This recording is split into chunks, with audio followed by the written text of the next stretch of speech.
MBC world Ghoramara চরে ঠেকে গেছে। ঠেকে যে দুই পাশেই মাঝখানে হ্যাজের মাঝখানে দুই পাশ দিয়ে জাহাজ ফেটে গেছে। ঘোড়ামারায় আছি আমরা। আমরা সবাই ঠিক আছি। আমরা নাবিক 12 জন, আমরা মাস্টার ড্রাইভার, স্টাফ, ক্রিজার, সুকানি, আমরা সবাই ঠিক আছি। আমাদের জন্য দোয়া করবেন সবাই। উনি আমাদের রেখে। আসসালামু আলাইকুম, সবাই কেমন আছেন? এমবিসি ওয়ার্ল্ড ঘোড়ামারা আমাদের পাইলট এখানে রাখে আমাদের লোড জাহাজ খালি জাহাজ নিয়ে পাইলট চলে যায়। যাওয়ার পরে আমাদের মাস্টারকে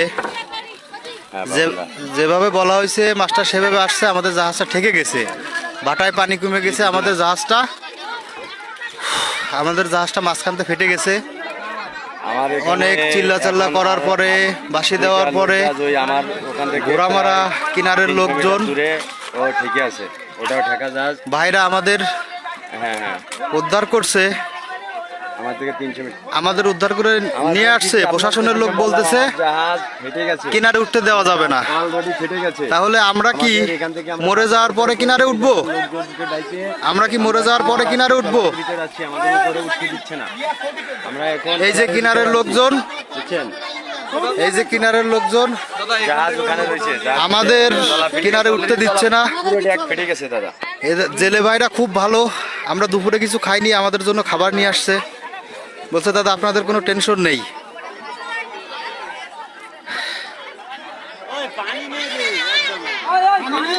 সবাই আমাদের জন্য দোয়া করবেন।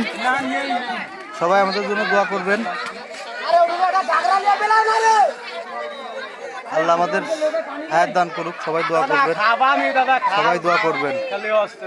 জাহাজটা ফুল মাঝখান থেকে ফেটে গেছে, এই অবস্থা। আমাদের ল্যান্ডিং পাস নাই বিধায় আজকে আমরা কিনারে যাইতে পারতেছি না। যাক, আমাদের বিচার দেওয়ার কেউ নাই, গরিব মানুষ, আল্লাহর কাছে বিচার দিলাম।